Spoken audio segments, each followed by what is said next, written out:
This doesn't stop drugs and doesn't stop criminals from crossing the border. In fact, it doesn't stop hardly anything from crossing the border. This does. And that's what we got in this deal, and that's why we're so excited about the opportunities that we have to follow through on the president's promises to secure the southern border. So, unless we have the other picture, I'll take a couple questions. Border, how do you say that fence will keep drugs from coming over the border? They tunnel underneath the border, 75. This is the border, and the general left. This is the wall, by the way, that DHS said they want. I've sat in the Oval Office of the president. We've talked about bricks and mortar. We've talked about concrete walls. This is what DHS wants. Why? Because it actually works better. You can tunnel under anything. I will answer your question, okay? You can see through this one, okay? It's actually safer. Where we have this in place now, and we do, it's actually safer for our Border Patrol agents. You can talk to the DHS about the details, but there's been a dramatic reduction in attacks on our Border Patrol agents where they can see through the wall because nobody's throwing anything over the top at them. This is what DHS wanted. It's also half of the cost, so we can build twice as much of it. This is a huge win for border security. Nick, the president, as you know, tweeted out this morning that looking ahead to fiscal year 18, a shutdown may be just the thing that's needed to clean up this budget mess. Do you agree with him on that? Can you expand on that? You know, I've been through a couple shutdowns. Let me answer that question this way. That's a good discussion to have in September. I think the president is frustrated with the fact that he negotiated in good faith with the Democrats and they went out to try and spike the football and make him look bad. And I get that frustration because I think it's a terrible posture for the Democrats to take. If we're sitting here trying to prove to people that Washington is going to be different, that we're going to change things, we can actually figure out a way to work with them, and they do that to this president, listen, I would have taken offense at that, so it doesn't surprise me at all that his frustrations were manifested in that way. We've got a lot to do with, we've got a lot to do between now and September. I don't anticipate a shutdown in September, but if negotiations, if the Democrats aren't going to behave any better than they have in the last couple of days, it may be inevitable. You want to follow up on that? How would a shutdown clean up the mess? Look, there's a lot. Sooner or later, we'll have to start doing something different. All right.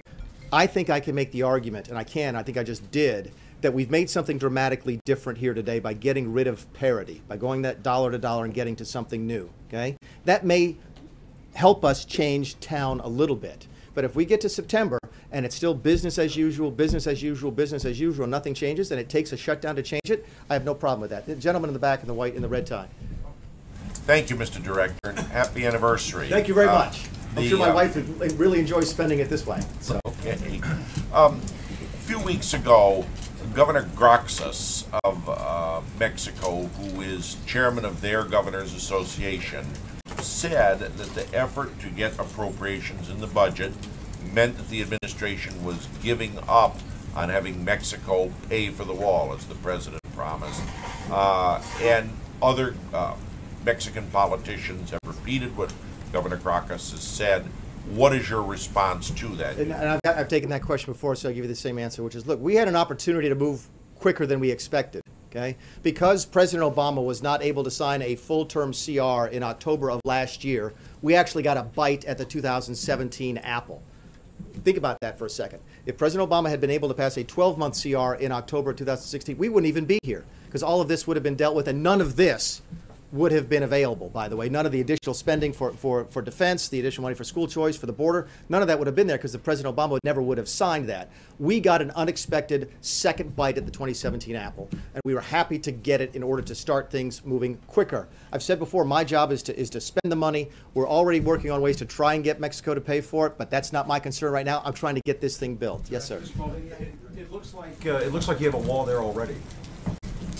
This is the stuff that is actually built already. So this is an example. That was the picture I was looking for. If anybody's watching this, is the picture of the levee wall. This is what it looks like when it's currently built. And that was, we don't have the other picture up there anymore, of the cyclone fencing. This will be replacing cyclone fencing. There's other pictures we have. Do you need a wall in all these places where you have existing fencing like this? Is that a good way to spend the government's money. I think securing the border is a good way to do it. There's certain places where technology will also help. We've got money for that in this. There's places where we can start land acquisition now, for example, for next year. We can do that in this bill. We can start ramping up to hire new border agents. We got additional beds, by the way, at detention centers so that we can effectively end catch and release. One of the difficulties we had on catch and release was that the beds were full of the detention centers. So we've added those beds. So when you look at it holistically, it's a tremendous improvement in border security. There'll be a wall across the entire U.S.-Mexico border. Now, as part of this bill, no. This is you've got a couple $100 million to do it. This is a several-year process. You could not build all of that in 1 year. Yes, sir. Yesterday, of this bill, you said, quote, "I think it's great that the Democrats like the bill. We think it's a great deal for the administration as well." Yeah. So what changed? Yesterday it was great that they were pleased with it, and today it's an outrage, it's spiking the football. I mean, what changed? Well, what I said yesterday is what you ordinarily say when you walk out of a negotiation, which is, we got some of what we want, they got some of what we want. We're either equally happy or equally unhappy, or we're a little bit more happy than they are because we got a bigger portion of government, and they're walking around trying to make it look like they pulled one over fast on the president. I just won't stand for it because it's not true. Yes, ma'am. I'd rather they be truthful. Go ahead. You were saying earlier that that the Obamacare subsidies are not part of this bill. So Correct. Does that mean that this administration is going to stop paying those? We've not made any decision. I think I've said that to you folks before. We've not made any decision. The payments are due, I believe, the 20th or the 21st of every single month. We've not made any decisions at all on May. Yes, sir. The follow-up to the earlier question is, what do you say to the members of your own party who say that this particular negotiation didn't net what they wanted? Some of them, I mean, Mike Huckabee, I think, even tweeted something out earlier. They're not happy with it. So what's your response? Well, keep in mind that until right now, I don't think anybody knew about this. Because what you heard us say is no bricks and mortar, no bricks and mortar is all about technology. About the deal itself. About Again, listen, I'd be happy to have this discussion with everybody and convince anybody on the right that this was a great deal. I talked with those on the right who are not happy with it. They've obviously seen it. My guess is they have not. My guess is they've been reading the Washington Post, they've been watching television, and heard the Democrat side of the story, and I'm here today to let the other side in the middle. Yes, ma'am. If the president wants the government to shut down, he could just veto the new spending bill. He doesn't have to wait until the fall. So why doesn't he just do that if he thinks a government shutdown is the best? Yeah, I think we're giving it a chance to work. I think we're actually trying to, first of all, show that we can govern, and we can. We can do it effectively, and we have. And we can also fund our priorities, which this does. So I think, why would you shut it down when you've cut a fairly good deal for the American people and funded your priorities? I think what you heard this morning was his sense of frustration over how he's being mistreated by the Democrats on a bipartisan piece of legislation in the back standing up. Yes, sir. So, the president today in the tweet talked about a potential shutdown. You say Democrats wanted to do what they did so that they could force a shutdown. We've heard the term shutdown a lot here. Yeah. I think there's probably some folks at home who are saying, my gosh, we're barely 100 days into this. What does that mean for tax reform? What does that mean for an infrastructure bill? What does that mean for a government spending bill in September? And this is just year one. What does it say to the tone that we're already talking about? Well, I think the tone is that they have a president who can run the place. Which is not a narrative that you hear coming out of many different sources right now. You have a president who is able to work with Democrats and Republicans. Again, a little disappointed at the way the Democrats have acted after the deal was put together. But you've got a president who knows what he's doing when it comes to running the country. There were a lot of people who were absolutely convinced, including when he hired me to be the OMB director, that we were going to have a government shutdown. And I think the message that we're sending is that we are competent. We know what we're doing, and the country is safe in our hands, and we think this goes to prove that. Yes, sir. What just occurred, you said the negotiations that just... Mr. Chair, I want to follow up on that, Don's question. I'm a little confused. You said that the Democrats wanted a shutdown. Yeah, I really believe and that. it's the president himself that tweeted, our country needs a good shutdown in September. Can you explain that? And if there is a shutdown in September, won't it clearly be the president's fault? I mean, he's the one actually calling for Again, it. the 18 budget comes up in September. Between now and then, you've got tax reform to deal with. You hope to have infrastructure to deal with. You have the debt ceiling to deal with. So there's a lot of things to deal with between now and September. And again, what I think you heard the president expressed this morning was frustration over how he's been treated as part of the negotiation. And it may be, if things don't get better, that we get to that point. But I think there's a lot of things that will happen between now and then to let us know if we're moving in the right direction. To your first point about the Democrats, I think it was a little bit reported that there was a great deal of disagreement within the House Democrats over this deal. That Mrs. Pelosi was absolutely convinced when we said that we wanted money for the wall that we would shut the government down. And when we took that request off of the table early in these negotiations, they were flabbergasted. And they were stuck in a circumstance where they were facing possibly shutting the government down, and some of them wanted to do that. My guess is their base is not going to be very happy to know that we are building this. Okay, we are taking their taxpayer money to build this. Right, that's the deal that we cut, and my guess is that's not going to sell very well with some folks on the left, but they're going to have to deal with that. Yes, ma'am. Sir, you spoke about this being a bipartisan bill because it needs to be. The president seems to also be floating this idea of doing away with the legislative filibuster. Is that a good idea? I mean, is that something you're actually talking about, and is that what you need to? Well, clearly we don't need it because we did this. The question is, would it be easier? Would the results be even better? Would there be less sort of animosity? Maybe. I know that there has been some discussion on the Hill over the course of the last couple of years for limiting the filibuster when it comes to appropriations bills. Keep in mind, one of the reasons we're here, and one of the reasons we have a discussion, it seems, every couple of months now about a shutdown, is the appropriations process is broken. And the way it used to work, and it's supposed to work, if the House passing an appropriations bill on a topic, say military construction, NVA, the Senate passing a bill on the same thing, then going to conference committee, then putting that bill on the desk for the president, that I don't think has functioned in the last decade. I've been here since 2011, and it's never worked. We want to go back to that process, but the reason we can't get back to that process is because the Senate is requiring 60 votes on every single appropriations bill, and that is forcing this discussion about continuing resolutions, which are a bad way to run the government, and they force a discussion about shutdowns, which are simply not productive. What does the president say, Director Mulvaney, thanks for being here today. What does the president, how does the president define a good shutdown?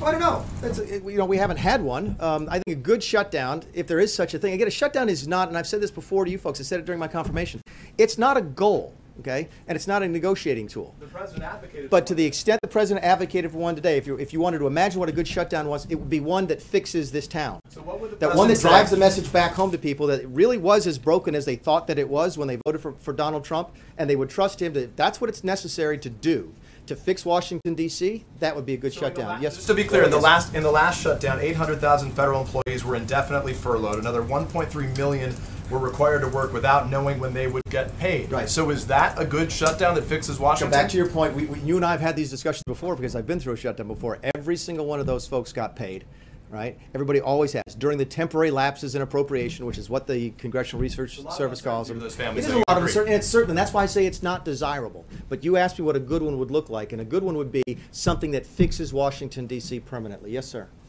We heard a few weeks ago from appropriators that you walked into a meeting and were very front-footed about defunding and cutting funding for sanctuary cities.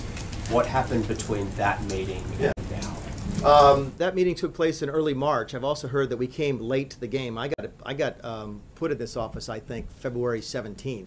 And the first week in March, we were meeting with appropriators on the Hill to lay out the president's priorities, which, again, they were at that time, the four that we laid out for them was we wanted defense increases, we wanted border security, including the wall, we wanted targeted reductions in spending, and we wanted sanctuary cities. We had to give up on those last two as part of a negotiation because that's what you do in a negotiation. We got, as part of that negotiation, something we didn't ask for in the first place. It wasn't on our first list, but something that is still important to the president, which is the school choice. So that is the nature of a back and forth in a negotiation. And again, for the reasons I laid out here today, I think we got a tremendous deal. In the middle, yes, sir.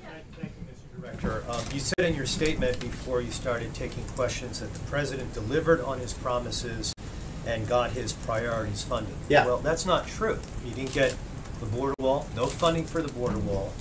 That's a replacement, no funding for a new wall along the U.S. southern border. Planned Parenthood. Let me ask you a question. Let me finish. I'll let you finish, but let me ask you a question. You're asking a series of questions. I'll stop right there. When you heard about the deal yesterday, I'll be happy to let you go if you let me answer your question. I won't jump to another person. I promise. You've seen me do this a couple times before. You said, well, question, then you can take it as a whole, right? Fine. Okay. Thank you very much. So are they always like this? So as far as the priorities that you say are funded, the border wall, no new border wall along the U.S. southern border. Planned Parenthood was not defunded. You've already said that another priority of the president was not carried through, and that's the sanctuary cities problem. So explain to me how you say what you said before and square what you said before with the actual reality as far as the budget is concerned. Sure, and I'll say it. Thank you for finishing your question. Let me ask you a question. Okay, when you heard in the last 48 hours about the deal, did you think we could build this? I bet you didn't. Nobody did. Okay, is it a replacement for existing wall? Yeah, that's fine. Is it new wall? No. This is what's out there right now. Okay, and this is what's going to be put in as a result of this bill. Okay, that is better border security. You can call it new wall, you can call it replacement, you can call it maintenance, call it whatever you want to. The president's priority was to secure the southern border, and that's what this does. No, he asked a couple questions. I'm going to the young woman in the pink then, and then the young woman in the orange, and then we'll take another couple. But let me finish your thing. Just Planned Parenthood, okay? Planned Parenthood. We had a good discussion about it. It's a fair question. We had a really good discussion about that. Okay, and what we decided after talking to some of our most pro-life supporters on the Hill and the pro-life supporters outside was that this president's already made his case fairly strongly for his pro-life position. You saw us sign the CRA. You saw Mike Pence, Vice President Pence, have to break the tie on that vote. Okay, on Planned Parenthood, on the states with the Medicaid funding. You've seen the executive orders. You've seen the stuff. Oh, this bill includes all of the traditional protections for the pro-life movement, including the Hyde Amendment. And what we simply decided was, look, if you want to take a vote on the Hill to stake out your position on Planned Parenthood, do it on the health care bill. And the outside groups agreed with us on that. The pro-life movement agreed with that. If you want to prove to the folks back home that you are pro-life, then vote for the Planned Parenthood bill. The last thing you asked about sanctuary cities, I already talked about that, and that was something we gave up in the negotiation. But the end of the day, here's how I look you in the face and the folks on the camera and the folks back home and say the president got his priorities funded. More money for the military, more money for the southern border security, and more money for school choice. Those are the same exact priorities that I talked about in March when we laid out the budget. So that's how I could look you in the eye and tell you that I'm absolutely satisfied we funded our priorities. Now, look like that border wall right there, the new border wall that you built. Will it look like that one right well, there? this is what's permitted in the bill. So that would. So I'm saying, will the new one that's built along the U.S. southern border look like that border wall right there? Well, I mean, we've got a border that's in certain places, yes. I mean, the other photo we can't get up is the levees, so I'm not really sure what your question is. We will build the most appropriate. Replace that wall with the new wall with new funding. In other words, it's just a short-term fix. And then we're going to. That is a 20-foot high steel wall. That is not a temporary short-term fix. So I'll finish you now. I've been promising a young lady in the pink in the back a question for a second. I'll follow up on that. Where is that being built, and how many miles are you going to get out of it? Oh, I don't know where it's being built. And again, we haven't done the per mile. I think the total spending is $347 million on that, but we haven't done the math yet on what that does. Cover, what are we talking about? Well, again, it depends on, it's more expensive to build a wall in certain places. So this is going to be replacement, so we have to go out and figure out where we are. And it's cheaper than building new wall because we already have land acquisition here. We have the rights to build it, et cetera. There's probably roads out there to service it. When you're building new wall, to the gentleman's point, you're starting from scratch, so you have to build the infrastructure necessary just to get the construction teams out there to build. So we haven't done the math yet on how many miles we can build and where it will be. What we do know is that we have several hundreds of millions of dollars to do this. Do you have a follow-up on that or not? Well, yes. I mean, when can we see construction? When do you think you're going to go out there and put up a wall? This construction that you see here, well, I don't know if it's this exact construction because I don't know where this photograph is. This wall is being installed on the southern border today. Yes, ma'am. Yes, Director Mulvaney. So two topics, several questions. Now, when it comes to the wall and this budget for the wall, it's very expensive. That's one piece of the immigration issue. What about the larger piece of the immigration issue?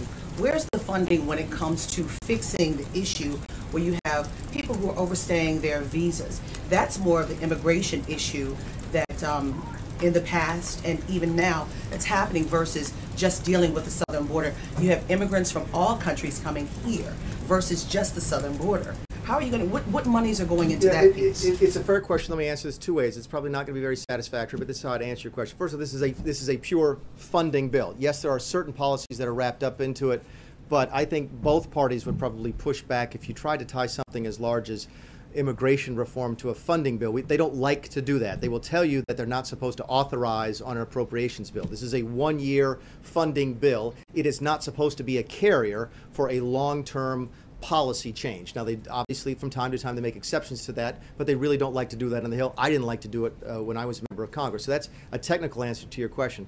But to your larger discussion about why do this and ignore the other topics, is that I really don't think, and this is not just rhetoric, I really believe this, and I've been through this as a member of Congress.